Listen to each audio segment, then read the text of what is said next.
Hey folks, Mark here at RC Aviation and Crawling, a short and sweet video. If you, like I, have had a lot of trouble with the landing gear on the Maule M7 spreading out as you fly, my experience has been that as you fly, even after just a few flights, the landing gear starts splaying out on both sides, splaying out. And as the landing gear splays outward, the nose drops and can give a tendency for nose over landings, especially in my case because I have two 2200 milliamp hour 11.1 volt batteries in here in the battery compartment. One for the FPV system, you can see the camera way back there, one for the FPV system and one for the airplane.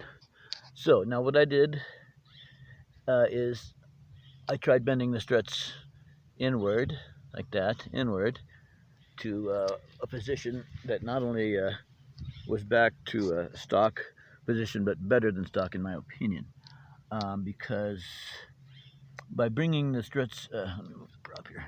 By bringing the struts inward as much as I did, I ended up giving myself quite a bit of camber on the tires. Now I could have straightened that out because at stock, the camber is it's neutral. There's no camber up and down.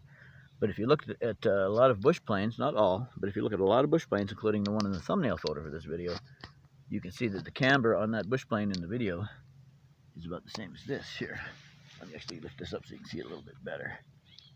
There you go. Yeah, so the camber for the bush plane in the thumbnail and a lot of other photos and videos I've seen is about just exactly what I've got here.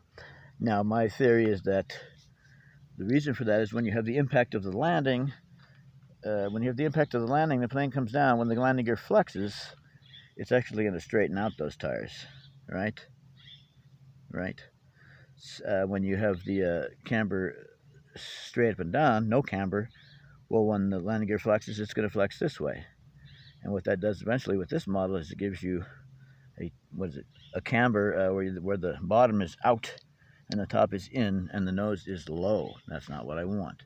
So I bent it this way, the struts inward, to give me a lot more distance between the nose and the ground and a lot more nose up attitude and angle, right, to keep the nose from wanting to roll over, nose over on the landings, because I land in very thick grass, so I don't need anything getting in my way of doing that, like the nose being too low.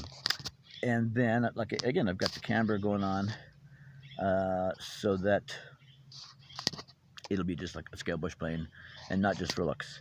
But my point that I was starting to get into was every time I would bend the landing gear into the position that you see here, after just a few flights, it would spread back out again, and the nose would drop down again. You know, after maybe 2-3 flights, on every landing, these would spread a tiny bit, and after 2, 3, 4 flights, then they'd be spread out a lot, and the nose would be down. So I had to come up with a solution for that, and so what I finally came up with is very simple. First of all, I bent these out. I bent these inward. I bent the struts inward more than I wanted. More than I was going to have when finished with this project. So I bent them in more than I was going to use, and I held that in place with a bungee, so that when I released the bungee, the gear spread out to where I wanted it to be, which is this. Okay, so that was the first thing I did.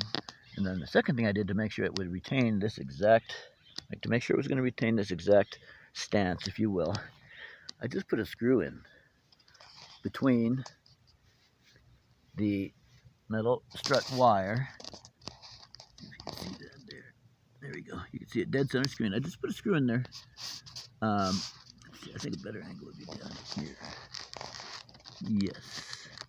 See if I can zoom in on that. Yeah, let's zoom in on that, folks. All right. Let's see.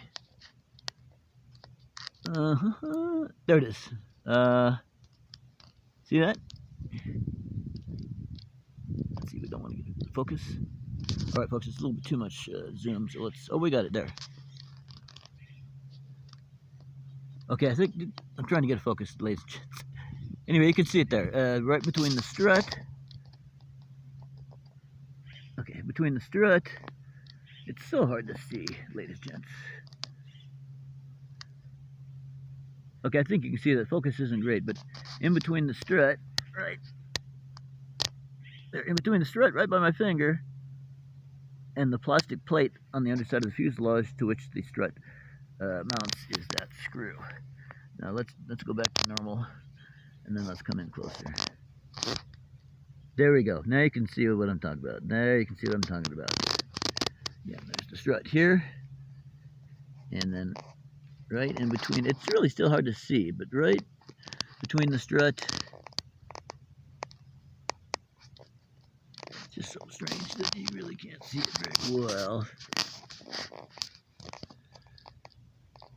How about this? Oh, that's pretty good. Sorry about this, folks. Taking all day to trying to get a shot where you can really see. Anyway, right. Let's see.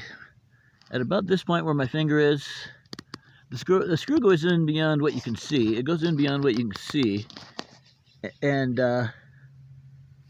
by the time the screw gets to about here, then it goes in here, and it's in between the landing gear strut wire, and again the plastic plate under the fuse to which the landing gear mounts, which we're probably not going to get a focus on either. Yes, we did. Okay, see that? There's a plastic plate there to which the landing gear struts mount, and so that gives me a hard surface against which I can put the screw. The screw goes in between the strut wire and the plastic plate above the strut wire, and serves as a wedge. Screwed in as much as I wanted for as much wedging so that the strut wire is going to stay where it is.